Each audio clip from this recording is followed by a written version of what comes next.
우리는 지난주부터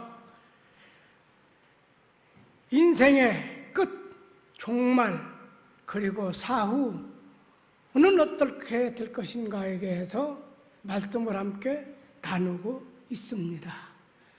지난주에는 고린도후서 5장 1절의 말씀으로 우리의 생명이 끝나면 하나님께서 손으로 지지 아니한 하나님이 지으신 영원한 집이 있다. 우리는 그걸로 간다.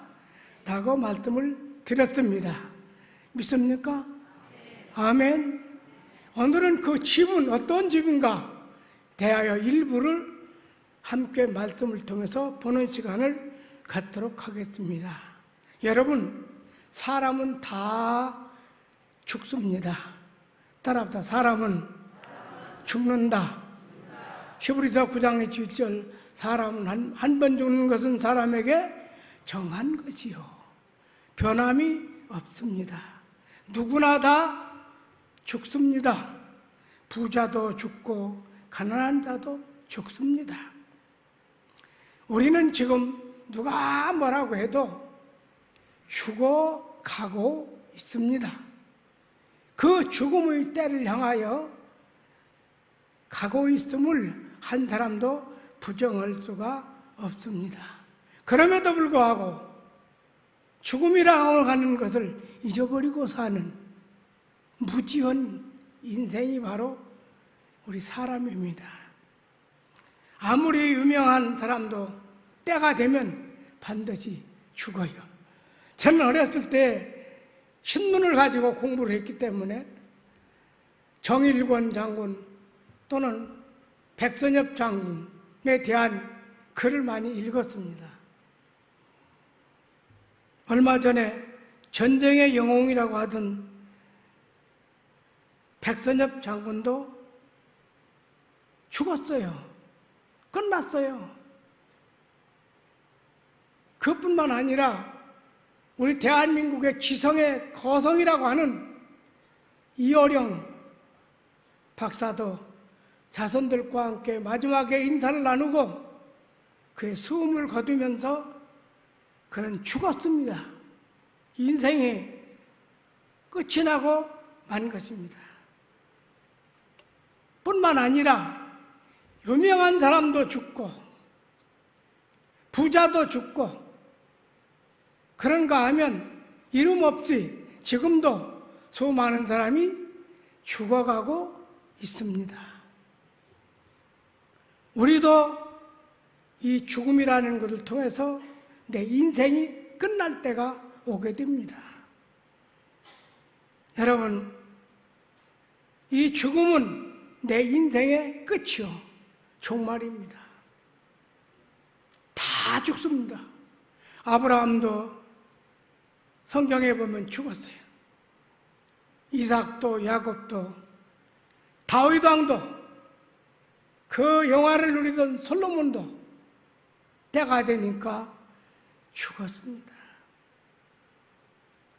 예수님 부활하셔서 제자들을 만나서 성령의 충만함을 주셨어요. 충만한 인생을 살았어요. 그럼에도 불구하고 사도들도 죽었어요. 베드로도 죽고 바울 사도도 죽고 우리 대한민국에서 가장 성자 같은 목회자로 정말 존경을 받던 한경직 목사님도 죽었고 세계에서 제일 큰 교회에 유명한 목사님 조용기 목사님도 죽었습니다. 죽음으로써 그들의 인생은 끝났어요. 우리 대한민국의 신앙의 본이라고 할 수 있는 본복이라고 할 수 있는 주기철 목사님도 순교라는 것으로 죽었습니다. 이 세상에 죽지 아니할 사람은 아무도 없습니다. 한 번 죽는 것은 정한 것이요. 아멘이요. 우리는 그 죽음을 향해서 가고 있는 것입니다. 다윗 왕도 죽을 날이 임박했을 때 유언의 말을 했어요. 열왕기상 2장 1절부터 3절까지 보면 다윗이 죽을 날이 임박하매 그 아들 솔로몬에게 명령을 했습니다. 두 가지 얘기를 했어요. 내가 이제 세상 모든 사람이 가는 길로 가게 되었다. 그렇죠. 세상 모든 사람이 가는 길이 뭐냐? 죽음이요. 이 가는 길로 가게 되었다. 그러니 너는 두 가지, 힘써서 대장부가 되고, 그리고 내 하나님 여호와를 힘을 다해서 섬겨라. 그리하면 어디로 가든지 무엇을 하든지 내가 다 형통할 것이다. 너는 힘써 대장부가 되라. 내 하나님 여호와를 잘 좌로나 우로나 치우치지 말고 섬겨라. 그리하면 하나님이 내 길을 형통하게 할 것이다. 다 인생은 죽어요. 오늘 본문에 나오는 부자, 그리고 거지, 나사로, 이도 다 죽었습니다. 무슨 얘기를 하려고 하느냐? 죽음에는 예가 없다. 따뜻하, 죽음에는 예가 없다. 죽음에는 예가 없습니다. 아무리 이 땅에서 성공을 했다, 출세를 했다고 자랑을 해도 때가 되면 늙고, 아니 때가 되기 전에 언젠가 모르게 순식간에 생명을 잃어버려요. 하나님이 거두시면 가는 거예요. 저는 그래서 오늘 죽은 후에 얘기를 나누려고 합니다. 철학은 인생은 어디서 와서 어디로 가는가, 이게 철학의 주제예요. 그런데 고상한 이 문제를 가지고 몸부림을 치며 어떻게 살 것인가, 어떻게 죽음은 무엇인가 몸부림쳤지만 세상에는 답을 주지 못합니다. 이 답을 주시는 분은 오직 하나님만이 성경을 통해서 우리에게 답을 주고 있습니다. 여러분, 오늘 여기 보니까 거지 나사로가 죽었고 부자도 죽었다는 거예요. 죽은 것 똑같은 거예요. 근데 그 후가 문제가 되는 거예요. 그럼 부자는 어떤 사람이었느냐? 이 부자는 아버지 아브라함이요 한 거 보니까 아브라함의 자손이요, 유대인이다 이 말이에요. 또 부유하게 살았다고 하는 거 보니까 그분들은 필시 바리새인이었어요. 제가 신학교에서 신구약 중관사를 가르치는데 사두개인, 바리새인들은 부유층에 속합니다. 부유하게 살면서, 그러나 거지는 그렇게 살지 못했어요. 불행하게 살았어요. 그래서 두 사람이 다 죽었어요. 죽었는데 부자는 음부로 가서 불꽃 가운데서 괴로움을 당하고, 그 다음에 거지는 오늘 말씀 22절에 보면 천사들에게 받들려 아브라함의 품에 들어갔다 그랬어요. 누구의 품에? 아브라함의 품에 들어갔다 그랬어요. 어떤 사람들은 이렇게 얘기하는 경우도 있어요. 부자는 지옥 가고 가난하게 사는 거지는 천국 간다. 그건 아니에요. 부자이기 때문에 천국 가고 지옥 가고 가난하게 살기 때문에 천국 가는 것은 아닙니다. 그가 어떻게 살았느냐, 이게 중요한 것입니다. 죽으면 자연스럽게 구원받지 못한 사람은 음부로 가버리고, 구원받은 사람은 자연스럽게 아브라함의 품으로 가는 것입니다. 벌써 심판은 이루어진 겁니다. 예를 들어서 어느 종교에서 말하는 대로 죽으면 염라대왕 앞에 가서 심판을 받아서 이리저로 간다. 그것은 저승에서 오는 일이고, 하나님 앞에서 그 안에 이미 우리 장막에서 우리의 생명이 떠나면 구원받은 저와 여러분은 천사들에 받들려서 아브라함의 품으로 가고, 그리고 구원받지 못한 사람은 자연스럽게 어디로 가느냐? 음부로 가게 되어 있어요. 왜냐? 요한복음 3장 18절에 보면 믿는 자는 심판을 받지 아니하나니, 같이 한번 읽어봅시다. 시작. 그를 믿는 자는 심판을 받지 아니하는 것이요 믿지 아니하는 자는 하나님의 독생자의 이름을 믿지 아니하므로 이는 벌써 심판을 받았어요. 여러분 잘 보세요. 마태복음 25장 1절서부터 31절서부터 보면은 예수님이 세상 마지막 때 심판하실 때 목자가 양과 염소를 가르듯이 양은 자연스럽게 어디로 가요? 오른쪽으로 가고, 염소는 자연스럽게 왼쪽으로 가요. 이와 마찬가지로 구원받은 백성들은 우리의 생명이 끝나는 날, 우리의 영혼이 장막을 떠난 날, 순간에 천사들에 들려서 어디로 가고? 아브라함의 품으로 가고, 그리고 구원받지 못한 자들은 어디로 가요? 자연스럽게 음부로 내려간다. 그것입니다. 그래서 부자는 음부에서 고통 중에서 너무나도 고통당하는 모습을 보게 돼요. 여기 31절에 보면은 23절, 그가 음부에서 고통 중에 눈을 들어 멀리 아브라함과 그의 품에 있는 나사로를 보고, 우리 24절 한번 보십시다. 불러 이르되 아버지 아브라함이여 나를 긍휼히 여기사 나사로를 보내어 그 손가락 끝에 물을 찍어 내 혀를 서늘하게 하소서. 내가 이 불꽃 가운데서 괴로워하나이다. 내가 이 불꽃 가운데서 괴로워하나이다. 다시 말하지만은 여기 부자는 음부에 갔어요. 부자이기 때문에 음부에 간 것은 아니에요. 또 나사로는 가난했기 때문에 천국에 간 것이 아니에요. 아브라함의 품으로 간 게 아니에요. 부자는 바리새인이었고 아브라함의 자손이었어요. 그럼에도 불구하고 그가 음부로 내려갔다는 거예요.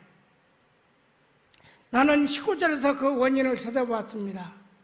한번 19절 한번 같이 한번 읽어볼까요? 성경을 여러분들이 보세요. 한 부자가 있어 자색 옷과 고운 벼옷을 입고 날마다 호화롭게 즐기더라 그랬어요.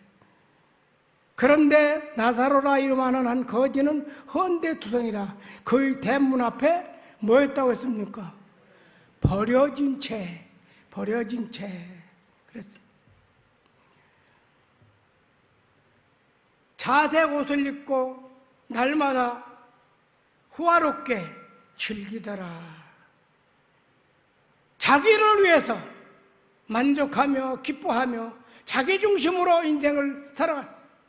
그 부요를 자기의 즐거움으로 누리고 살았어요. 여러분요, 교회도 그렇지만은 사회도 그렇고 국가도 그렇습니다. 유럽이나 이런 데가 우리보다 먼저 문명이 발달되고 경제가 성장함으로 더 타락하고 부패해졌던 모습을 보게 됩니다.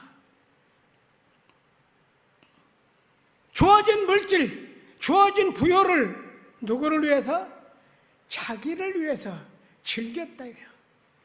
옆에 누가 있습니까 지금?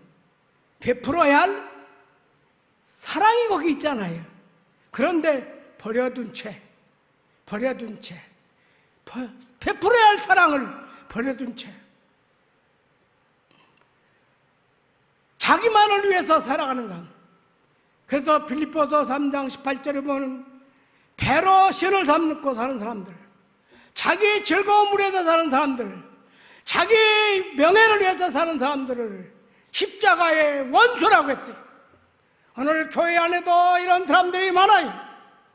자기를 위해서, 자기의 명예를 위해서, 자기의 즐거움을 위해서.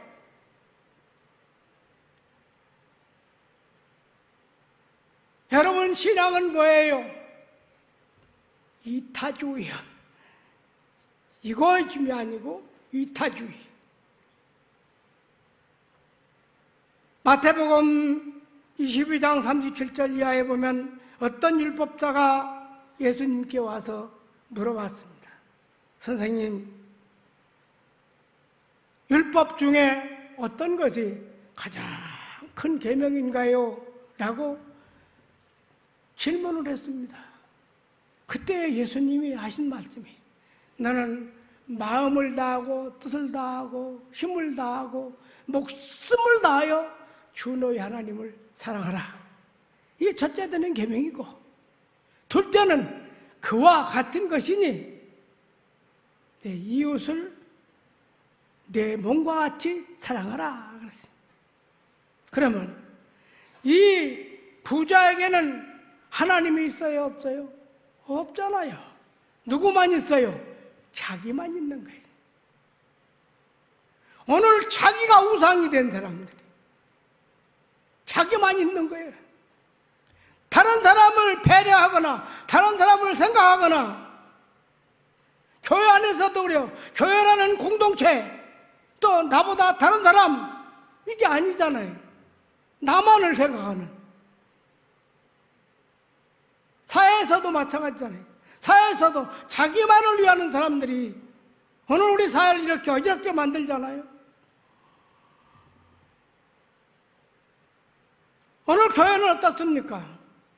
얼마나 교회들이 예배당을 몇백억씩 들여서 잘 지어놔요.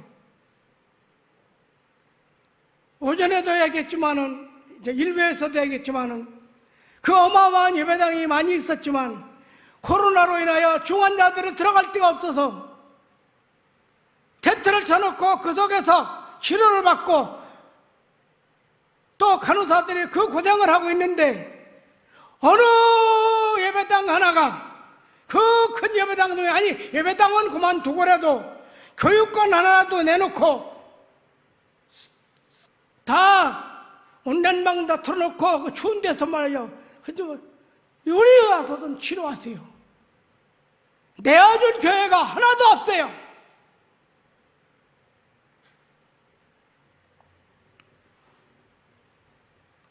밖에서 지금 피 흘리고 헌데를 개가 헐고 있는데 돌아보지 않아요. 내가 버려뒀어요. 이게 오늘 우리 교회예요. 옆에 베풀어야 할 사랑이 있는데도 불구하고 버려둔 채 감각이 없이 오늘 교회가 그 모양이 됐어요. 옆에서 누가 죽어가는데, 옆에서 누가 고통당하는데, 아, 그 사람은 예수 안 믿는 사람인데, 아, 그 사람은 교인이 아닌데. 우리 교회가 한번 장학생들을 천안 아산에 있는 고등학교 학생들 중에서 한 명씩을 뽑았어요. 믿는 사람이든지 안 믿는 사람이든지 교장이 추천하면 주자. 그랬더니 일부에서 왜 안 믿는 사람에게 장학금을 주느냐고 그러더라고요. 이 사상이 벌써부터 잘못된 거예요. 그때 생각지도 않은 학생들이 많이 왔어요. 그 학생들이 앞으로 커가지고 큰 일꾼들이 사회에 큰 일을 할 때 얼마나 보람이 있겠습니까? 그 얘기를 하려고 하는 것이 아니고, 나는 오늘 내 일생에 있어서 가장 한 번만 한다면 이 설교하고 싶어. 한 번 하면 이 설교하고 죽고 싶다. 이 설교를 지금 하고 있는 거예요.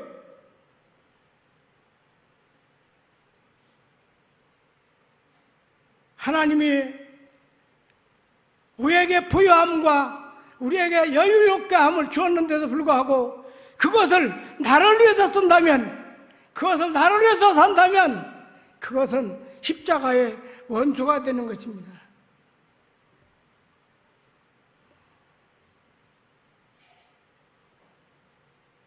나사로라고 하는 이름은 원래 하나님의 도우심이라고 하는 이름을 가지고 있죠. 비록 가난하게 살았어도, 비록 거지같이 살아도, 여러분 지금 우리 주변에 교회 목사님들 가운데, 선교사님들 가운데 그 열악한 지역에 가서 그 좋은 자기의 환경 기득권, 어떤 분은 의사들이 그 기득권을 다 내려놓고 그들과 함께 먹고 그들과 함께 자면서 그 영혼들을 위해서 살아가는 모습을 여러분들은 눈으로 보고 있지 않습니까?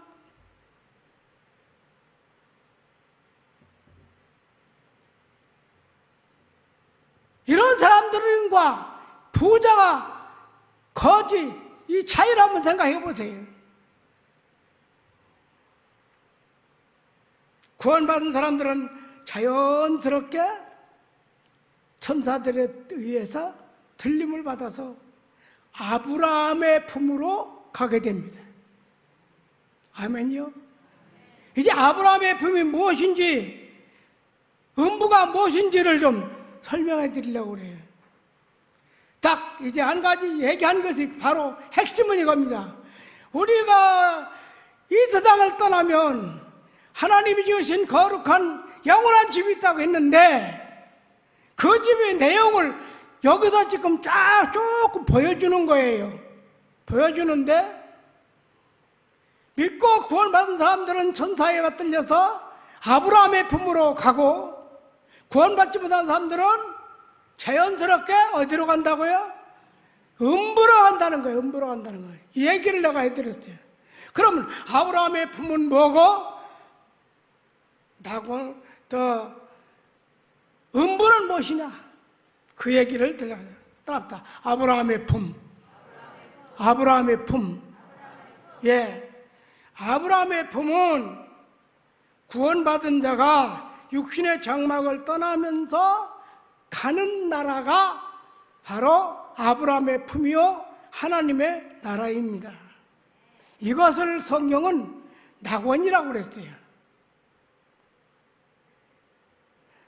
예수님께서 십자가에 못 박혀 들어가실 때 우편에 있는 강도가 신앙을 고백했습니다. 주여, 당신의 나라 임할 때 나를 좀 기억해 주소서. 그때 예수님 말씀하시기를 내가 오늘 나와 함께 어디에 있으리라? 낙원에 있으리라 그랬어요. 낙원에. 여러분, 천국이 뭐예요? 하나님 나라예요. 천국하고 다른 줄로 생각하지 마세요. 하나님 나라예요. 낙원은 하나님이 다스리는 나라예요.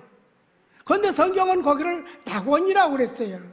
왜 했는지는 알려드릴게요. 또 그 다음에 고린도후서 12장 4절에 보면 바울 사도가 3층천에 올라가서 천국의 신비한 모습을 보고 왔어요. 그런데 그곳을 낙원이라고 그랬어요. 요즘에 성도들 가운데서 입신을 했다가 천국 보고 왔다고 간증하러 다니는 분들 있잖아요. 바로 그 천국 보고 왔다고 간증하는 그곳이 어디냐? 바로 성경이 말하는 낙원이요. 거기가 바로 아브라함의 품이요. 품. 계시록 2장 7절에도 보면은 에베소 교회에 대해서 쭉 말씀하시다가 이기는 자에게는 하나님의 낙원에 있는 생명나무의 열매를 먹게 하겠다. 그럼 뭘 말하는 거예요? 흔히 우리가 말한 천국인데 천국을 성경에서는 낙원이라고 표현했다는 것입니다. 그럼 낙원이란 무엇이냐? 낙원이라고 하는 말은 에덴 동산과 같은 단어인데 천국은 에덴 동산과 같은 곳이라 그래서 낙원이라 그러는 것입니다. 천국은 에덴 동산과 같은 곳이라 그래서 낙원이라 그러는 것입니다. 그런데 왜 그러면 아브라함의 품이라고 했느냐? 여러분, 품은 무엇을 말합니까? 어린아이가 어머니의 품에 안기면은 뭐가 돼요? 안심이 되고 위로가 되고 힘이 생기고 마음의 평안을 얻잖아요. 그래서 현곡을 아브라함의 품이라고 표현을 한 것은 바로 품. 다시 말하면 안식과 위로와 그리고 평강과 그리고 상급이 있다는 얘기예요. 그래서 이 말씀을 뒷받침하기 위해서 계시록 14장 13절에 보면 한번 읽어보십시다. 계시록 14장 13절 같이 한번 읽어봐요. 시작. 또 내가 들으니 하늘에서 음성이 나서 이르되 기록하라. 지금 이후로 주 안에서 죽은 자들은 복이 있도다 하며 성령이 이르되 그렇다. 그들이 수고를 그치고 쉬리라. 이는 그의 행한 일이 있다리라. 자금 이후로 주 안에 죽은 자들은 복이 있다. 왜? 이 땅에서 이 모든 고난과 수고를 다 그쳐버리고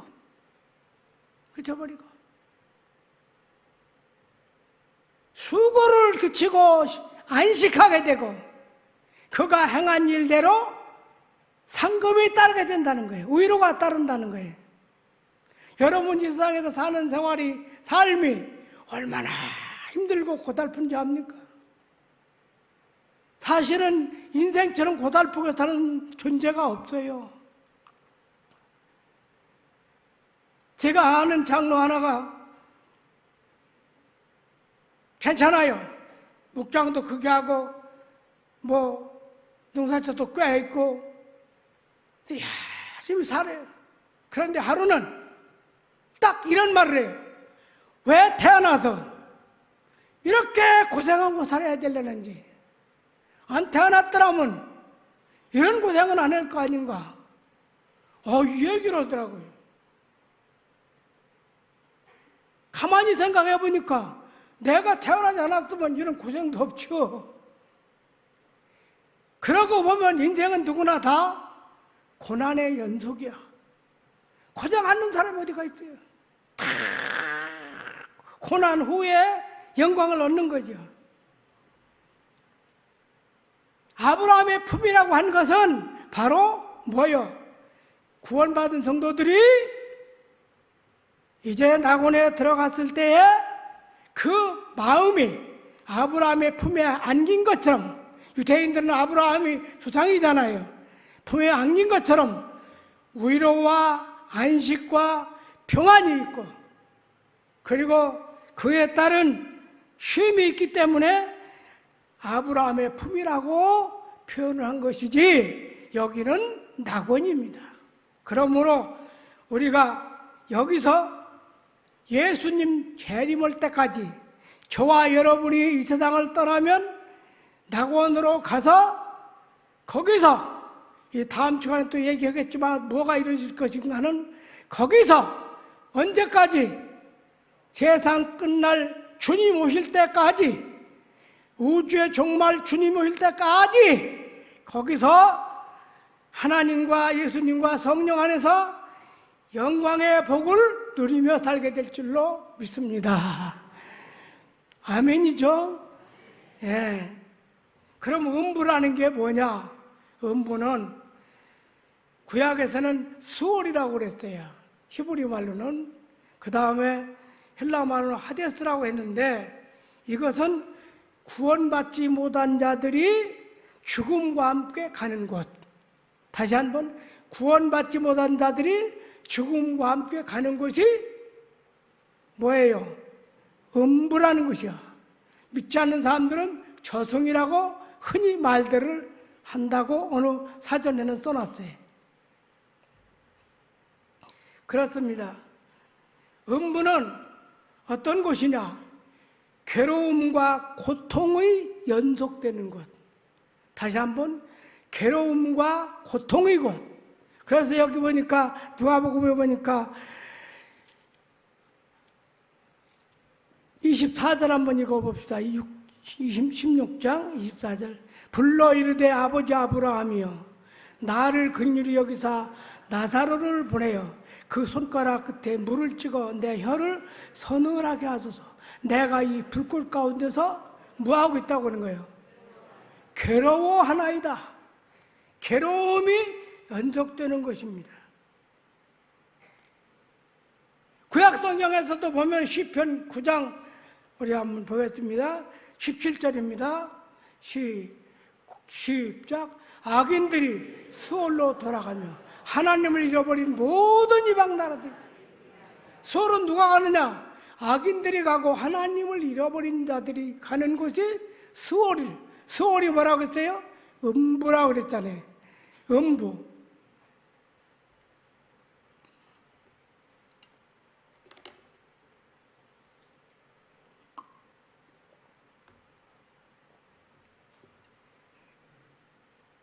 이것을 성경에서는 지옥이라고도 말하죠.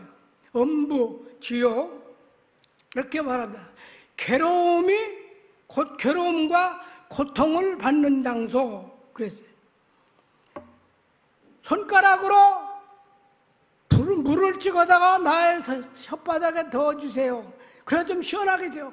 내가 불꽃 가운데서 괴로워하나이다. 여기는 어디냐? 구원받지 못한 자들이 받는 고통입니다. 이것이 바로 형벌입니다. 불꽃 가운데서 내가 괴로워하나이다. 예수님께서 지옥에 대한 이야기를 조금 해주셨어요. 성경에서 천국과 지옥에 대해서 확 자세하게 설명을 해놓지 않았어요. 조금씩 빛만 보여줬는데 그 빛 보여준 것을 가지고 제가 추론하고 있는 거예요. 지옥은 어떤 곳이냐? 마가복음 9장 43절에 예수님이 이런 말씀을 하셨어요. 내 손이 범죄하거든 잘라버려라. 그리고 불구자로서 지옥에 떨어지지 않는, 지옥에 곧 꺼지지 않는 불에 들어가는 것보다 낫다. 지옥은 어떤 곳이라고요? 꺼지지 않는 불이 있는 곳이다. 또 48절에 보면 거기는 구데기도 죽지 않고 불도 꺼지지 않는다. 또 그 다음에 사람마다 불로써 소금치듯 함을 받으리라. 지옥에 대해서 예수님이 이렇게 말씀하셨어요. 그래서 내가 불로써 소금치듯 한다? 이해를 나이를 먹어서도 이해가 잘 안 돼요. 그래서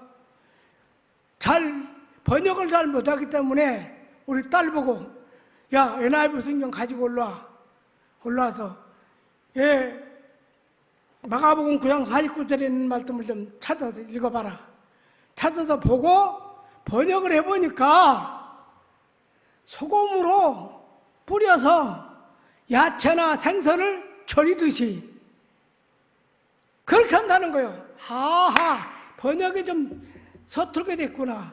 차라리 불로써 소금을 뿌리듯이라고 써놨더라면 이해가 빠랐을 텐데, 불로써 소금 치듯 한다니까 이것만 생각이야. 소금 쳐서 먹어. 소금 쳐. 이렇게 하는 거예요. 그게 아니고 영어 성경에는 소금을 뿌리듯이 뿌려서 절이듯 된다 했어.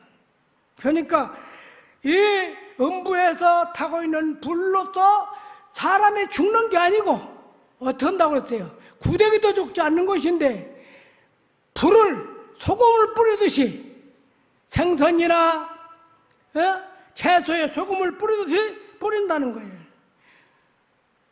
여러분, 그런데 얼마나 고통스러우면은 제가 읽지 않았습니다마는 나사로 부자가 뭐라고 말했습니까? 아버지 아브라함이요, 내 형제가 5이 있습니다. 그런데 나사로를 다시 살려보내서 내 형제들을 이곳에 절대로 오지 않게 좀 복음 좀 전해주세요 그랬어요. 얼마나 고통스러우면 그랬겠습니까? 여러분, 하나 묻습니다. 여러분은 성경을 믿습니까? 아멘이요? 성경을 믿습니까? 하나님을 믿습니까? 그러면 죽음은 또한 필연적입니다. 그렇다면 지난 주일에 하나님의 손으로 지은 영원한 집으로 가는데, 그 영원한 집은 바로 지금 설명하고 있는 낙원이요. 그 낙원은 아브라함의 품처럼 뭐한 것이요? 안전한 것이요, 평화로운 것이요, 상급을 받는 것이요. 그건 내 다음 주에 말씀드리겠지만, 상급을 받는 것이요,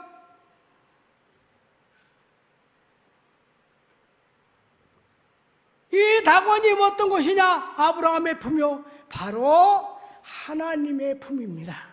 따라합니다. 낙원은 하나님의 품이다. 하나님의 품에 안기는 거예요, 우리가. 그러니까 어린아이가 엄마의 품에 안기면은 안심하고 위로를 받듯이, 우리가 이 세상에서 떠나서 낙원에 가서 하나님의 품에서 에베소 1장 3절에 있는 말씀대로 신령한 복을 받고 예수님 재림 오실 때까지 영광스러운 복을 누리며 살게 될 줄로 믿습니다. 아멘. 그런데 12시인데 조금 더 2부예배인데 예수님은 그 말씀을 하시고 우리에게 교훈이 되는 말씀을 했어요. 마태복음 3장 12절에 타작마당에 나는 키를 들고 알곡과 쭉정이를 가르겠다 그랬어요. 여러분, 신자들 가운데 알곡과 쭉정이가 있다는 것입니다. 그런데 쭉정이는 꺼지지 않는 물에 던지리라 그랬어요.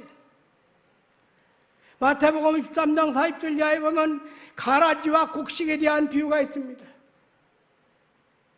그런데 가라지는 다 묶어서 꺼지지 않는 불에 더 사르리라 그랬어요.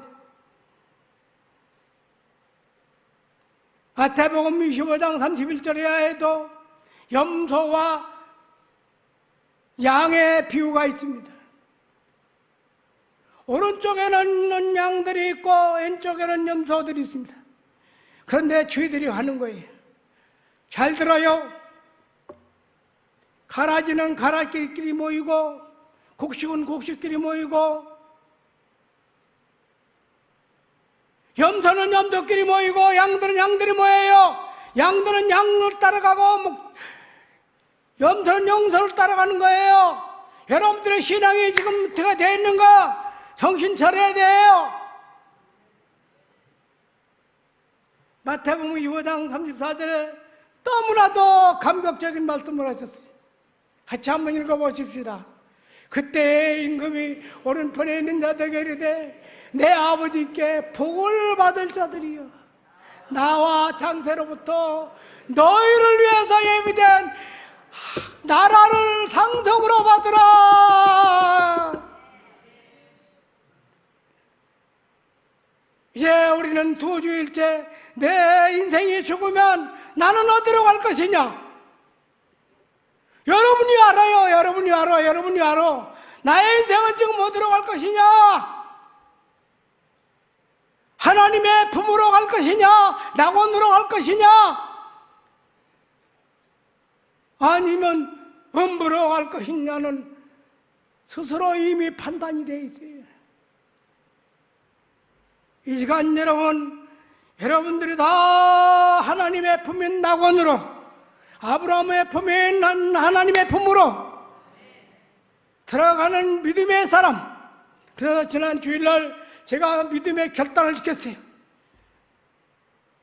예수님을 내 마음에 나의 구주로, 내 생명의 주인으로 모시고 내가 살지 않냐고, 내가 중심이 아니고 하나님 중심으로 사는 사람은, 예수님 중심으로 사는 사람은 그 생명이 누구 안에 있기 때문에, 예수 안에 있기 때문에 그 예수 생명이 자연적으로 낙원으로 가서 하나님의 품에 안길 줄로 믿습니다.